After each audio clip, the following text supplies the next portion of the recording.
السلام علیکم ورحمۃ اللہ وبرکاتہ۔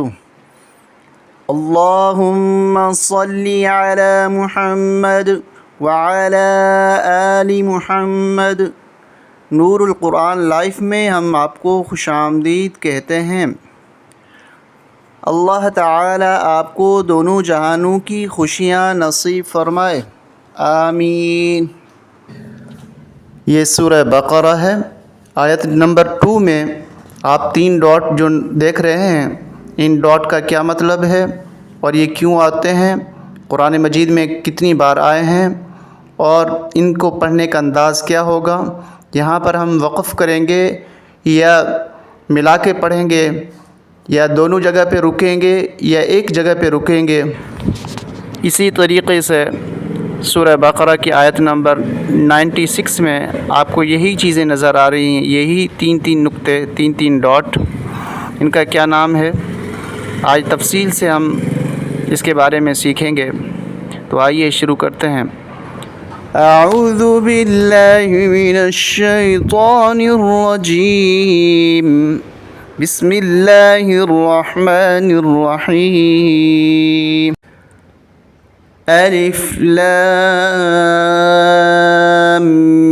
میم،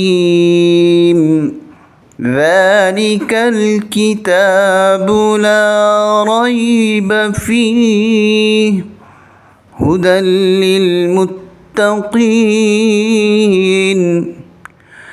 سورہ بقرہ کی پہلی آیت الف لام میم، اس کی معنی کا کسی کو علم نہیں۔ کتنا بڑا مفسر قرآن ہو، وہ یہاں آ کے کہہ دیتا ہے کہ اس کی معنی اللہ اور اس کے رسول ہی بہتر جانتے ہیں۔ امت میں سے کسی کو اس کی معنی کا پتہ نہیں دیا گیا۔ جس طرح ان حروف مقطعات کی ہجے نہیں ہوتی، اسی طریقے سے ان حروف مقطعات کی معنی کا بھی کسی کو علم نہیں۔ دوسری آیت ذالک الکتاب، یہ کتاب لا ریب فیہ، کوئی شک نہیں اس میں، ھدی للمتقین، ڈرنے والوں کے لیے ہدایت ہے اس میں۔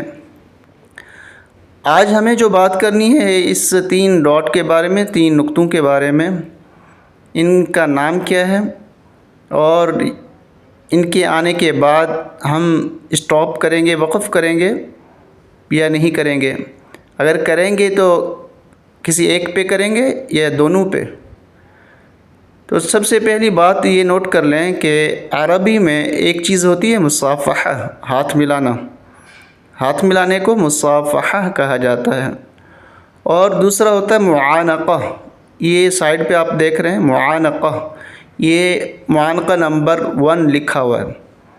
قرآن شریف میں تقریباً 30 کے قریب یہی 3 نقطے آئے ہیں، اور جب بھی آئے ہیں تو 2 حرف ہوتے ہیں قریب قریب، اور ان دونوں حرفوں پہ 3 نقطے ہوتے ہیں۔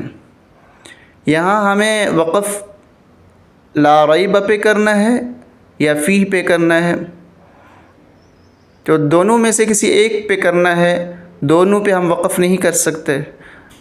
مشہور جو انداز ہے، مشہور جو طریقہ ہے، جیسے میں نے ابھی تلاوت کی تو میں نے اسٹاپ کیا فیہ پر، یہاں پر اسٹاپ کیا، لا ریب پہ وقف میں نے نہیں کیا۔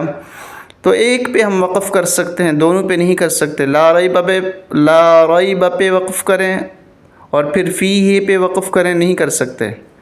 یہ دونوں آپس میں گلے ملے ہوئے ہیں، معانقہ گلے ملنے کو کہا جاتا ہے۔ تو یہ کہتے ہیں کہ ہم میں سے کسی ایک پہ وقف کرو، دوسرے پہ نہیں۔ اور وقف کرنے کی صورت میں معنی میں کوئی فرق نہیں آتا۔ پہلے پہ اگر ہم وقف کریں ذالک الکتاب لا ریب، یہ کتاب کوئی شک نہیں، فیہ ھدی للمتقین، اس میں ہدایت ہے ڈرنے والوں کے لیے۔ اور اگر ہم وقف کریں فیہ پہ، لا ریب پہ اسٹاپ نہ کریں، تب بھی معنی میں کوئی فرق نہیں آتا۔ ذالک الکتاب لا ریب فیہ، یہ کتاب نہیں ہے شک اس میں، ھدی للمتقین، ہدایت ہے ڈرنے والوں کے لیے۔ اس چیز کا نام معانقہ ہے، اور قرآن شریف میں تقریباً 30 کے قریب یہی 3 نقطے استعمال ہوئے ہیں۔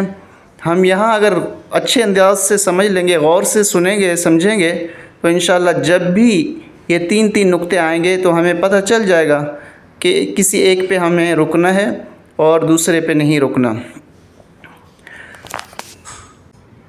اگر یہ آپ کو بات صحیح طریقے سے سمجھ میں آ چکی ہے، معانقہ کا مطلب آپ سمجھ چکے ہیں، اور یہ بھی سمجھ چکے ہیں کہ ہمیں کس انداز سے تلاوت کرنی ہے اور کہاں وقف کرنا ہے، اور اس کی معنی میں کوئی فرق آتا ہے یا نہیں آتا، کتنے مقامات پہ قرآن شریف میں یہ لفظ یہ 3 نقطے آئے ہوئے ہیں، معانقہ آیا ہوا ہے، یہ ساری باتیں اگر آپ سمجھ چکے ہیں تو حوصلہ افزائی کیجئے، لائک کیجئے، شیئر کیجئے، تاکہ آپ کا بھی حصہ ہو جائے قرآن شریف کے پھیلانے میں، اور زیادہ سے زیادہ دوسروں کو بھی فائدہ پہنچ سکے۔